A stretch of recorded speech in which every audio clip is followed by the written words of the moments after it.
Mr Chair, I feel somewhat strange contributing to this debate, yes, being one of 5 St Bede's old boys in the House, and I recall... Sorry? Oh, he was a good saint, I say, to Mr Hayes, given that, like people have mentioned, that Christ College has had a long and honourable history, and that is true. They struggle with first 15 rugby, as was exhibited this season when St Bede's thrashed them. But I note that as an institution in Christchurch, they are indeed a venerable institution.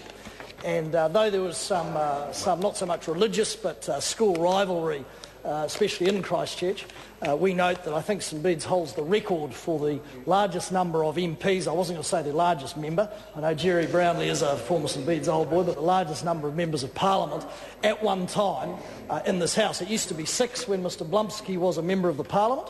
So I think we hold that record. I don't know if we hold the largest number of all time, but at any one time. And I note that across the House, Messrs Brownlee, Carter, Dunn, Cosgrove and O'Connor all come from that venerable, far better I would say, but rival school, St Bede's. I would say it's a pleasure that Nikki Wagner is in the chair as the sponsor of this bill. I'm very pleased that she is, of course, given that I wouldn't thought she would be available today after hammering she's taken from Jerry Brownlee, the Earthquake Recovery Commissioner, I'm told, for her conduct in criticising the EQC, the government, and suggesting some rather bizarre behaviour that people in my province of Canterbury should engage in if the EQC's missed them. That is to put urgent in the email. But we'll get back to the bill, sir, because I think I will take your advice. So I'm pleased Ms Wagner's recovered from her emotional experience with Mr Brownlee and is here today.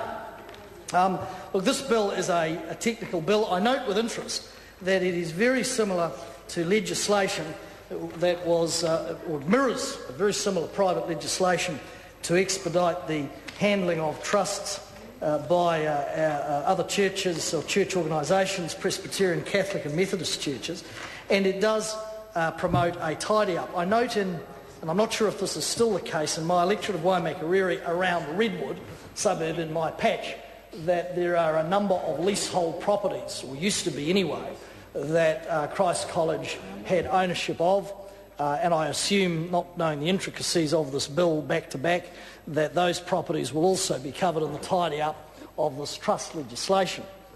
So Mr Parker, I know, has raised a number of interesting issues in respect of the beneficiaries of these trusts and who in the future may well be able to benefit from the large monies which this college has accrued over many years. This side of the House, of course, is supporting this legislation.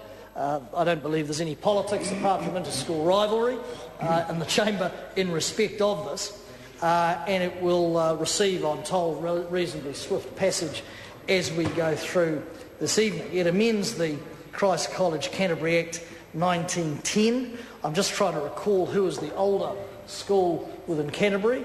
Mr Burns might be able to assist me, whether it is St Bede's. I should know this.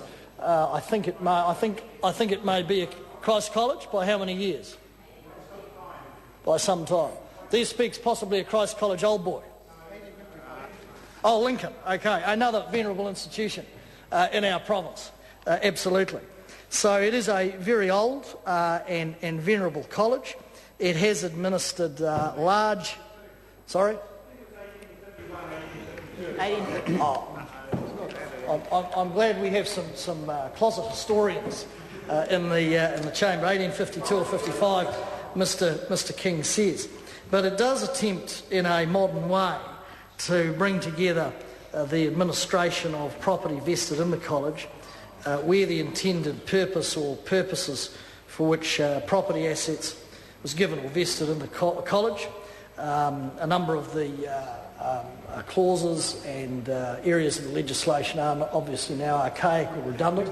It will allow a modern institution that administers, I presume, millions of dollars in respect of its own operations and the assets therein to manage those in a contemporary sense.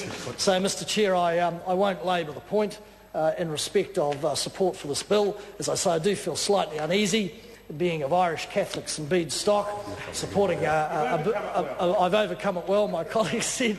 Yes, that's well, we are a broad church, and we are a broad church, And I do note, Mr Chair, I call Dr